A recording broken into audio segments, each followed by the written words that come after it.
the state Senate. Abrams' charges come almost a year after attention was focused on Alabama's all-white Shoal Creek Country Club during last August's PGA Tour. The club finally bowed to pressure and opened its doors to one honorary black. We in New York are committed to civil rights if it's 1,500 miles away in Alabama or Mississippi.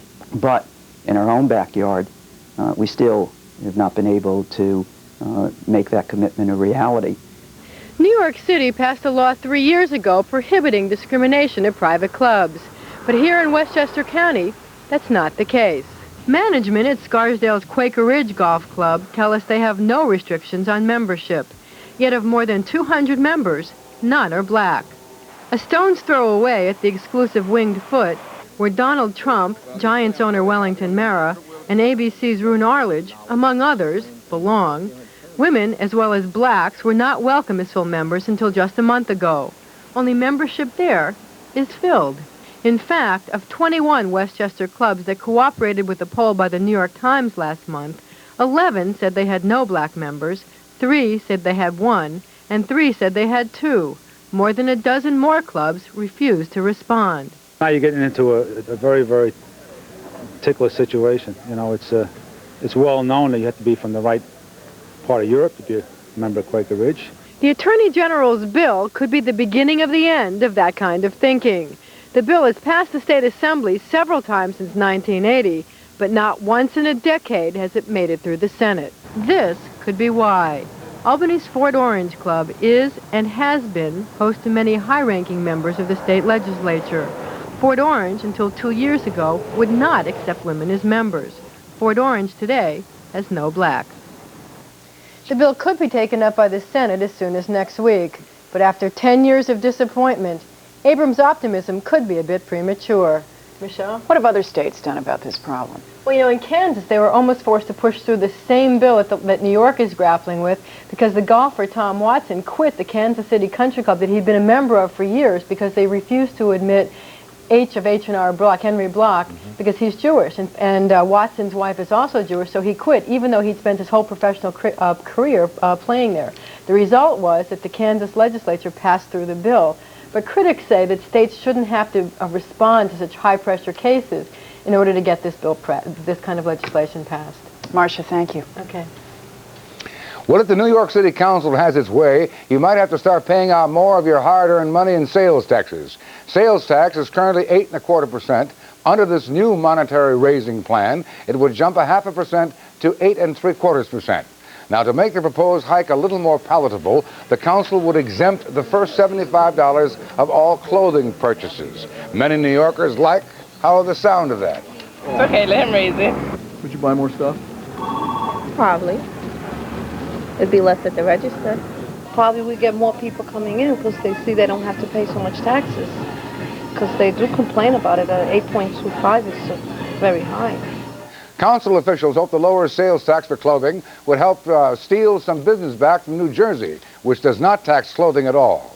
The plan may be brought up in Albany next week. The weekend shooting of 2 people in a van by police in Hillside, New Jersey has enraged many community members.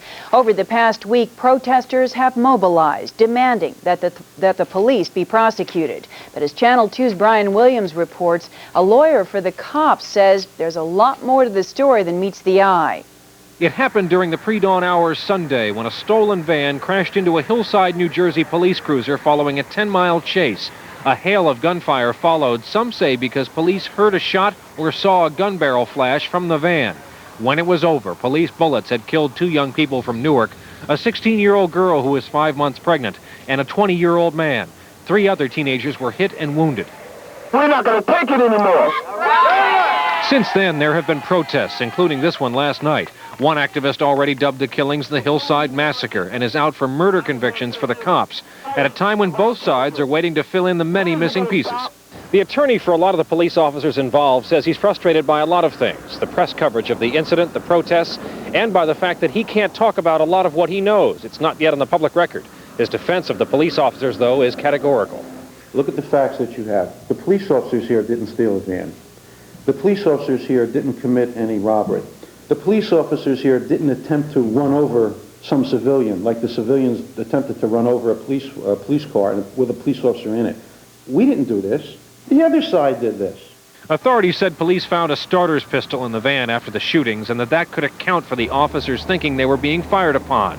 The police will have a lot of explaining to do if reports are correct that 40 shots were fired at the van and that the dead pregnant 16-year-old was shot 8 times, including once in the head. It paints an image of the police their attorney says is unjust. And it's so unfair. And these police officers who are involved in this feel terrible about this. They're not out there just pulling their weapon, shooting, and not feeling bad. They're people with conscience.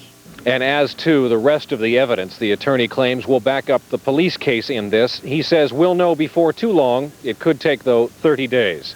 In Passaic, New Jersey, Brian Williams, Channel 2 News. It'll be 3 weeks tomorrow since the mysterious disappearance of 5-year-old Timothy Wilsey.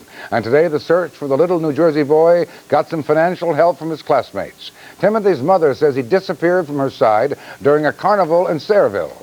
Today, Timmy's classmates marched from their school to Timmy's home carrying a huge check. The youngsters donated some of their lunch money to a reward fund set up to help find the little boy. The children, they have been exceptional. They are really fantastic little kids. And I know they all love Timmy and miss him, as we all do.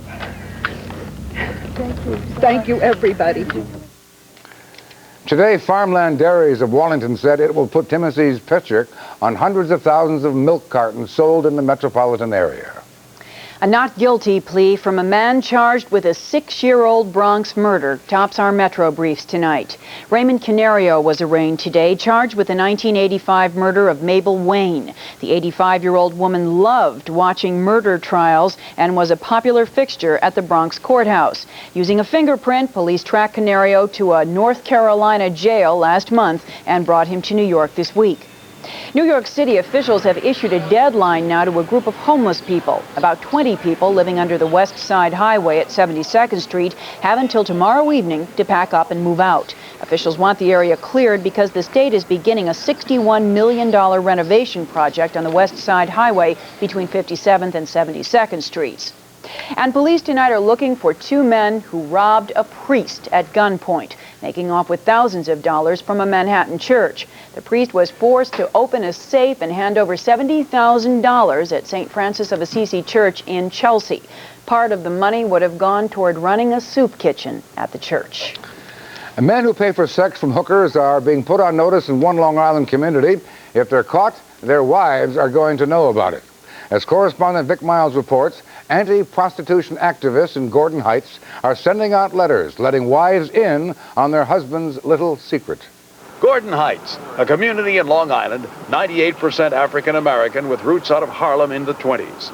They've had their share of society's blights, but in the last year or so, prostitution has gotten out of hand. Later on in the evening, they start driving through, you know, like caravans of women and stuff. Caravans? Caravans. Children have been approached and with men that have exposed themselves to them, and many women have come to us with license plate numbers with people that approach them. They just don't care who they approach. So through a community watch program, Carl Owens came up with an idea. Send out this notice, a form letter to the wives and families of the Johns arrested in town for picking up women brought into town solely for prostitution. The idea is to embarrass the Johns out of coming back. I mean, as a woman, I know what they must go through. But by the same token, we have hurt and pain for our children in our community. We want to protect them, and that's what we're all about. A few of the recipients of this notice have called to complain, but there have been no face-to-face confrontations. Meantime, the people out here say they're just not too sympathetic with any problems this notice has caused them. If that hurts your home, then you've hurt ours, and I really don't care. This Community Watch program is getting the names of the Johns from the official police blotter. Until further notice, the Community Watch mailing to John's wives and mothers is legal. It's a matter of public information. People are arrested, they're charged with a crime, and the public can get that information should they desire it. It's also a public service. We're letting the wives of these men know that you might be in danger of catching a disease. We've made arrests, we've done stings, we've done increased patrols, and I think this is probably going to be one of the more effective tools. So getting on this police blotter for prostitution in Gordon Heights gets this form letter in the mail to the family. An interesting tactic that must foster some interesting explanations. On Long Island, Vic Miles, Channel 2 News.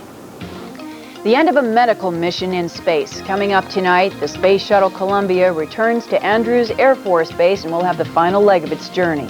Also, the most powerful eruption yet from a volcano in the Philippines. And is the U.S. Open jinxed? We'll tell you about another accident at the championship golf match when we return. A successful end to the shuttle mission tops a look at stories around the world this evening. Dateline Edwards Air Force Base, California, where the shuttle Columbia landed this morning, completing a 9-day mission that scientists say yielded important medical data, especially on the effect of weightlessness. Astronauts on board the Columbia were able to close the cargo bay door with no trouble despite a broken seal. Dateline Manila, the Philippines, Mount Pinatubo, sent a cloud of ash and steam and gas nearly 19 miles high today in the volcano's strongest eruption since it came to life earlier this week. At least 4 people have died, tens of thousands evacuated from the volcano area. In addition, a strong typhoon is heading directly for that same area, raising fears of mudslides down the ash-covered slopes. And Dateline, Washington, D.C., where the world's largest American flag was unfurled on the lawn in front of the Washington Monument. Today is Flag Day, and the enormous stars and stripes is to celebrate that and to salute the troops who fought in the Gulf. Seems as if there's a jinx on the U.S. Open golf tournament in Minnesota. It's been hit by trouble for the second day in a row now. A temporary stairway buckled today, sending several people tumbling to the ground. At least 2 people were taken to the hospital and several others suffered scrapes and bruises. Yesterday, you may recall, 1 spectator was killed and 5 others were injured by lightning during a thunderstorm. A little later on in this broadcast, Rock Rope will be along with more on the U.S. Open and all the day's sports news. Jim? Up next this evening, a Holocaust survivor who is giving to children the story of a man whose donations have made a city park a special place to play. And Mr. G will be along with word on what to expect from the weather this Father's Day weekend when we come back. One's a former Playboy centerfold. One's a 6-time bodybuilding champion. On the next Entertainment Tonight, meet women karate stars who are chopping their way into martial arts films. I really think that America is ready for the woman action hero. And with their black belts and high-kicking moves, these ladies are proving they can take care of themselves. Most people don't believe that a woman can knock 3 people out and not get hurt. But, you know, we can. Hear their inside story on Entertainment Tonight. At 7:30 tonight on Channel 2. The inevitable has occurred. The State University of New York is raising its tuition beginning this fall. SUNY trustees made it official today. It's going up $500 for undergraduates, even more than that for graduate students and non-residents. The new rates take effect in September at all of SUNY's 29 campuses. On this Friday evening, we want to share the story of a man whose mission it is to make other people happy. He is a Holocaust survivor who has single-handedly fought to save a park. Tonight we introduce you to the park patron who took public matters into private hands. This is a face that has seen the horrors of war, the ravages of Nazi Germany. These are pictures of innocence, children whose future looks brighter because of one man's commitment. I love children very much. I wanted to make happy for these children. And these children are happy always. And I will do as long as I live, I will do for the children. His name is Henry Neufeld, and although his family was wiped out by the Nazis, Henry Neufeld survived and became a successful businessman. But it wasn't enough just to make a lot of money. Mr. Neufeld wanted to return his good fortune to society, to the children. A couple of years ago, Henry Neufeld, who's a neighbor of this 76th Street playground, approached the Riverside Park Fund, which is now 4 or 5 years old, with the idea of making a contribution in memory of his own family for the children of the neighborhood. But Mr. Neufeld's generous gift wasn't enough. More money had to be raised. Jeanette Rossoff co-founded the drive to bring in the extra money needed to make the playground happen. The parents raised an additional $33,000, and it's still growing to complete the playground as it was designed. There, after the city budget cutbacks, there were problems in putting the whole plan together as it was originally built, and the whole community has worked very hard to see the plan completed as it was designed. And moms like Kathy Saul also jumped on the bandwagon. It was, you know, a big surprise that somebody stepped forward that way to the degree that Henry Neufeld has, but he obviously has a strong, long-standing commitment to the neighborhood as well. And it's great to see someone who cares about children, especially today with all the education cuts. It seems like kids just don't mean anything anymore. And last Saturday afternoon, after months of renovation, the playground was officially reopened. It was an overwhelming moment for a man who has spent the past 40 years living in this very neighborhood. It was the greatest day for me in my life. And I'm very touched to be here. And to meet him is like a dream to me. Mr. Neufeld's contributions helped enormously, but there is still more that needs to be accomplished throughout Riverside Park. If you would like to pitch in, you can write to the Riverside Park Fund at 475 Riverside Drive, room 1256 in New York City. And I hope a lot of people write in. Isn't that wonderful? Wonderful man. Yeah. You notice Means a lot. every kid was smiling in there, every kid enjoying themselves. Anyhow, if you're A good heading... day to be at a playground, I might add. Well, Michelle, you can go to the playground. Time for the weather segue. Well, it's going to be Yes. good. It was not that smooth a segue, but we will tell you that it's going to be nice this weekend, and we'll talk about Father's Day as well after this.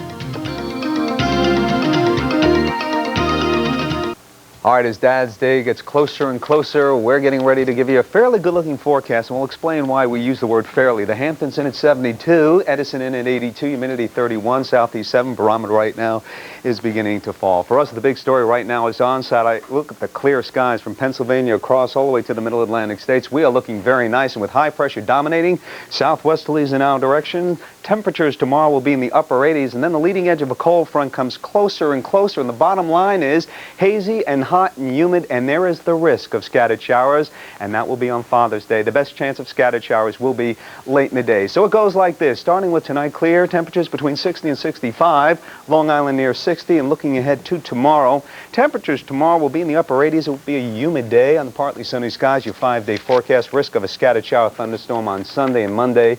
Tuesday and Wednesday looks good. 935-8899 for the latest time, weather, and what I think will be a very nice weekend. Enjoy. Great, and wish all the dads a happy Father's Day, too, yeah. Still ahead, Rock wrote in today with all the sports news, including today's action at the United States Open. And we'll show you people in the Windy City turning out to greet the new champions of the basketball world. Stay with us. Thousands of frenzied basketball fans turned to Chicago Park into a temple of love for the Chicago Bulls today. The crowd spilled into the streets, tying up traffic as they cheered and chanted for their conquering heroes. On Wednesday, the Bulls beat the Los Angeles Lakers to bring Chicago its first NBA championship in 25 years. Today, the mayor proclaimed this Bulls Day in Chicago, and the governor made it Bulls Day in Illinois. It's just Bulls Day. I won't comment on that. Rock, Mr. G informs me that the weather in Minnesota for the Open will be more thunderstorms tomorrow, but clearing out on Sunday. As if they need more problems, yes, right.